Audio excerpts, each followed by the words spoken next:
I had to ask the question to you that, on the subject of family and just love in general, well, where does that love come from? Because when, like for example, when I'm with my partner, she makes me feel amazing. She makes me feel amazing and,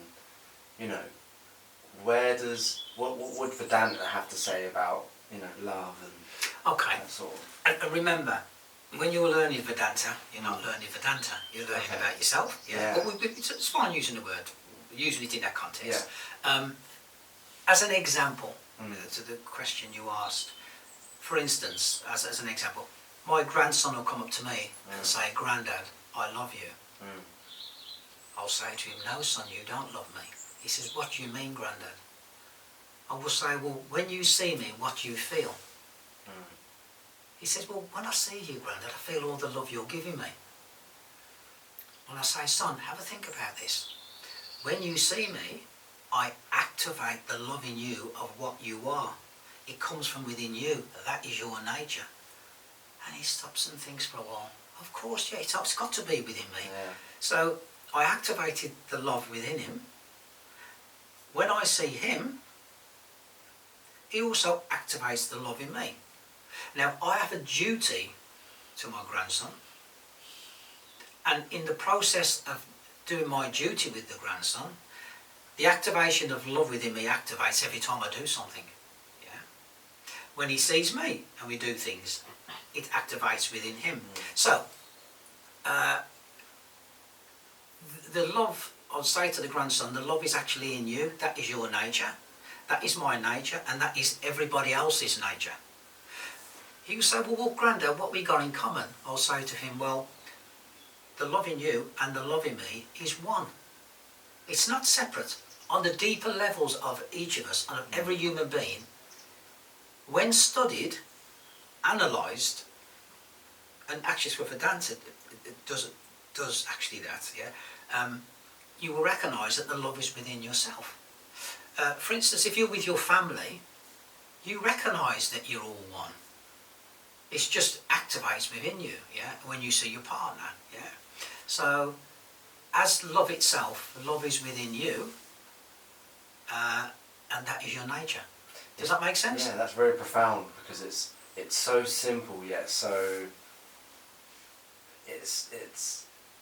that is what it is. When you think about it, it's true. When it is coming from me when I'm experiencing things, and it is coming from within me, and someone isn't giving it to me. They're just activating it. That's so true.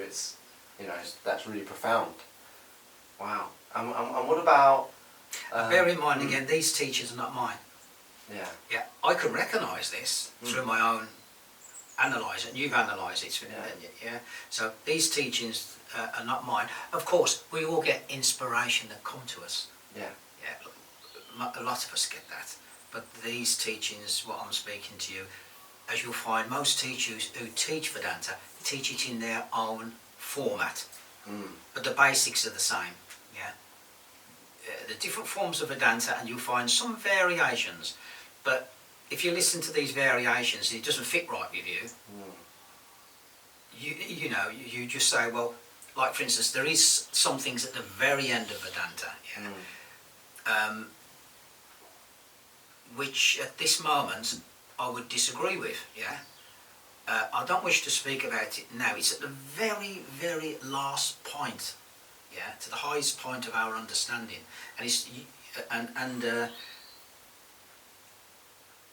but because I've analysed it over many years, and there's something, it's very subtle, but maybe speak about it sometime. So why I say this is, the majority of Vedanta, most of it to me, is amazing, yeah. You listen to it and you go, gosh, this just comprehend. How can I comprehend this? Yeah. So that's what one has to study. And the point I'm saying this is that I would never like anyone to study something and say, "Oh, I do this and I do that." Yeah. I mean, Shankaracharya, he was one of these chaps who rewrit some of the ancient teachings. Yeah. And there's other people that have done it as well. Yeah. So he has an interpretation. Mm. Some people might disagree with what he's saying from his interpretation, and you get other people interpreting some of the ancient teachings. But you yourself, that's where it's important. Well, Yeah? that's exactly like exactly what you were saying. It's like it's like music, isn't it? It's like you listen to different. Everyone has a preference when it comes to music. What style of music they like, and it's the same with teachers, I guess. It's like who's activating that knowledge within you in a way. Yeah. The point I was making here is, if it's not logical to you, what anyone is saying to you, Yeah. just put it on the shelf. Don't reject it straight. Just put it on the shelf and think about it. Yeah. So, all these teachers have come from, well, thousands of people in the past, who came with this knowledge. But as you go along and study this, what you'll find, there's a universal teaching which is understood all round. Yeah. It's like love. Yeah. Yeah. It's universal.